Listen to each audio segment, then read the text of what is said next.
lanjutkan pembelajaran kita di tema 7 subtema 2. Semangat terus dan tetap semangat belajar dari rumah ya. Seperti biasa, jangan lupa persiapkan buku tema 7 dan buku logika tema 7.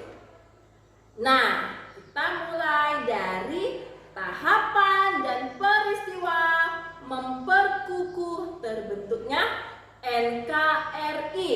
Dimulai dari tanggal 7 September 1945, Jepang menyetujui pemberian kemerdekaan kepada Indonesia. Nah, pada tanggal 6 Agustus dan tanggal 9 Agustus 45 ada peristiwa bom atom yang dijatuhkan sekutu di kota Hiroshima dan Nagasaki. Nah, tanggal 15 September 1945, Jepang menyerah tanpa syarat kepada sekutu. Kekosongan kekuasaan di Indonesia dimanfaatkan bangsa Indonesia untuk memproklamirkan kemerdekaannya.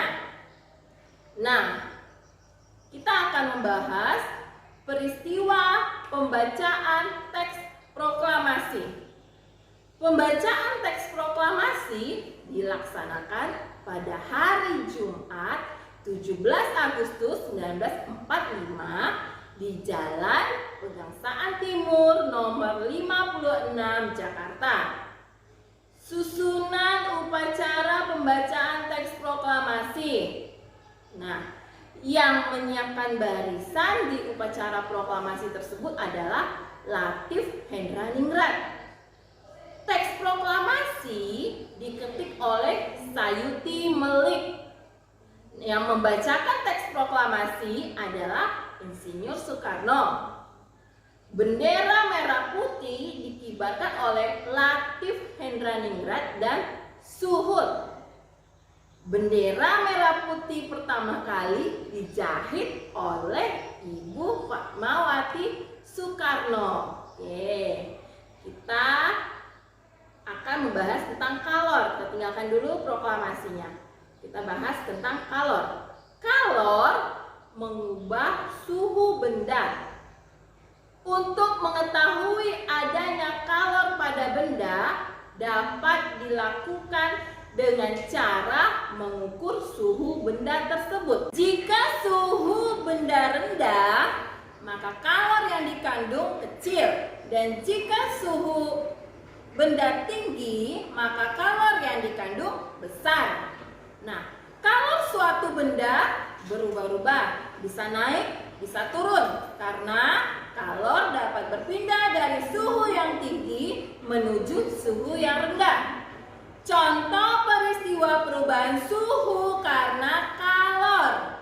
Ada air dingin dimasak akan menjadi panas. Besi akan panas bila dibakar. Air akan berubah menjadi es karena terlalu lama didinginkan. Nah, faktor yang memengaruhi perubahan wujud benda adalah energi panas. Peristiwa perubahan wujud benda padat menjadi benda cair karena adanya pemanasan. Contoh peristiwa mencair karena kalor atau panas adalah mentega dipanaskan, logam dipanaskan pada suhu yang tinggi, lilin dipanaskan. Nah, Ibu harap anak-anak Ibu dapat mengerti karena peristiwa-peristiwa yang tadi Ibu sebutkan ada di sekitar kehidupan kita sehari-hari. Peristiwa menjelang pembacaan teks proklamasi. 1. Jepang menyerah kepada sekutu. Peristiwa Rengas Dengklok. Peristiwa dirumuskannya teks proklamasi.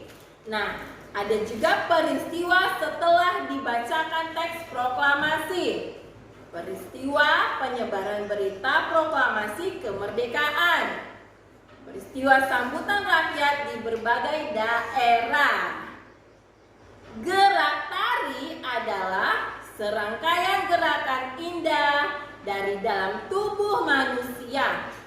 Penampilan gerak tari akan terasa lebih indah jika ada iringan musik. Pola lantai adalah garis-garis lantai yang dilalui penari dari perpindahan tempat yang satu ke tempat yang lain pada saat melakukan gerakan tari. Menurut jenisnya, ada dua bentuk karya tari. Satu, bentuk tari tunggal. Dua, bentuk tari berpasangan. Ada juga loh bentuk tari yang berkelompok. Nah, Bapak proklamator kita siapa ayo? Insinyur Soekarno dan Dr. Andes Muhammad Hatta. Insinyur Soekarno lahir tanggal 6 Juni 1901 di Surabaya. Insinyur Soekarno menjadi presiden pertama Indonesia yang dijuluki sebagai singa podium karena pandai berpidato. Dr. Andes Muhammad Hatta lahir tanggal 12 Agustus 1902 di Bukit Tinggi, Sumatera Barat. Beliau merupakan wakil presiden pertama Indonesia yang dijuluki sebagai Bapak Koperasi. Insinyur Soekarno dan Dr. Andes Muhammad Hatta disebut Bapak Proklamator karena membacakan teks proklamasi secara serta tercantum juga tanda tangan mereka pada teks proklamasi. Tindakan heroik artinya tindakan bersifat kepahlawanan. Perhatikan tindakan-tindakan heroik yang mendukung proklamasi berikut ini. Bhinneka Tunggal Ika tertulis pada pita yang dicengkram kaki burung Garuda dan terdapat pada kitab Sutasoma karangan Empu Tantular. Arti Bhinneka Tunggal Ika apa ya? Anak ibu pasti tahu dong. Ya, walaupun berbeda-beda tetapi tetap satu jua. Semboyan yang mengikat keberagaman bangsa Indonesia adalah yang tadi, Bhinneka Tunggal Ika. Salah satu wujud nyata adanya kerukunan dan persatuan di masyarakat adalah gotong royong. Proses pembentukan NKRI. Pembentukan kelengkapan pemerintah melalui sidang PPKI tanggal 18 Agustus 1945. Di situ disahkannya Undang-Undang Dasar 1945. Memilih presiden dan wakil presiden yaitu Insinyur Soekarno dan Dr. Andes Muhammad Hatta. Nah, tugas presiden dibantu oleh Komite Nasional. Pembentukan Komite Nasional Indonesia, ada pembentukan alat keamanan negara, terus di dalamnya juga ada pembentukan lembaga pemerintahan di seluruh daerah Indonesia. Lalu sikap kita terhadap suku bangsa dan perbedaannya bagaimana ya? Nah, satu, bangga terhadap keragaman budaya bangsa, memupuk rasa persatuan dan kesatuan, menghargai dan menghormati perbedaan yang ada. Ibu mau tanya, unsur-unsur budaya yang kamu tahu apa? Nah, unsur-unsur budaya ada religi, tahu kepercayaan, ada mata pencarian, ada teknologi dan peralatan, ada kesenian, pengetahuan, sistem kemasyarakatan, dan bahasa. Lembaga-lembaga yang pernah ada sebelum proklamasi kemerdekaan atau pencetus proklamasi kemerdekaan. Ada BPUPKI, ada PPKI. Oke. Lagu Maju Tak Gentar diciptakan oleh C. Simanjuntak. Perjuangan rakyat dalam rangka mempertahankan kemerdekaan Indonesia dilakukan dengan dua cara. Satu, perlawanan fisik dilakukan dengan kontak senjata, Lalu ada perlawanan diplomatis dilakukan melalui meja perundingan. Nah, berikut ini perjuangan mempertahankan kemerdekaan. 3 fungsi musik dalam gerak tari. 1. Mengatur tempo gerak. 2. Sebagai pengiring. 3. Sebagai ilustrasi mempertegas gerak. Oke. Pernah menari anak ibu? Pasti pernah dong. Ada musiknya kan ya? Oke. Penguapan merupakan peristiwa perubahan wujud dari cair menjadi gas melalui penyerapan kalor. Ketika merebus air sampai mendidih, dari mulut ceret keluar asap putih. Asap putih tersebut adalah air yang terkena panas dan berubah menjadi uap air. Contoh lain dari perubahan wujud karena penyerapan kalor. Bensin dibiarkan saja terbuka di udara maka akan habis. Minyak kayu putih dibiarkan dengan botol terbuka maka akan berkurang isinya. Baju basah akan kering ketika dijemur di bawah panas matahari.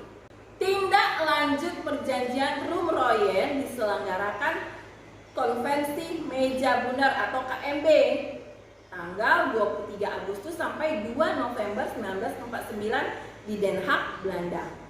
Hasil dari KMB adalah Belanda menyerahkan sepenuhnya kedaulatan kepada Republik Indonesia. Penyelesaian masalah Irian Barat ditunda.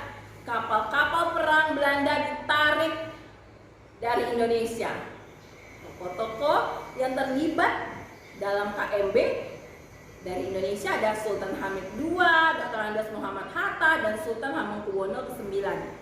Kalau tokoh dari Belanda ada siapa aja? Ada Van Marsevert, Ratu Juliana, dan Loving. Makna KMB bagi bangsa Indonesia adalah berakhirnya penjajahan dan kekuasaan bangsa di Indonesia.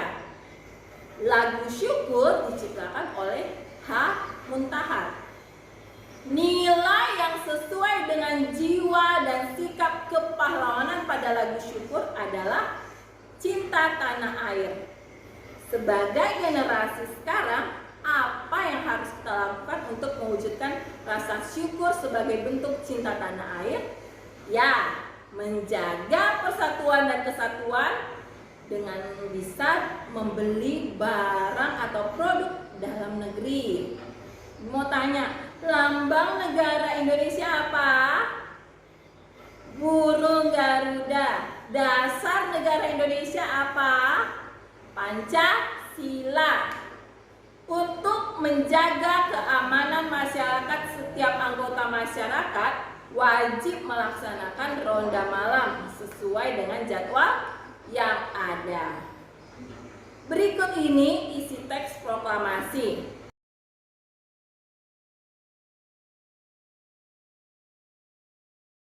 Kita baca bersama-sama ya. Proklamasi. Kami bangsa Indonesia dengan ini menyatakan kemerdekaan Indonesia. Hal-hal yang mengenai pemindahan kekuasaan dan lain-lain diselenggarakan dengan cara seksama dan dalam tempo yang sesingkat-singkatnya. Jakarta, 17 Agustus 1945, atas nama bangsa Indonesia, Soekarno-Hatta. Demikianlah penjelasan Ibu tentang tema 7 subtema 2. Jangan lupa kerjakan tugasnya, tulis yang rapi, dan kumpul dengan tepat waktu. Sampai bertemu di video pembelajaran selanjutnya. Dah.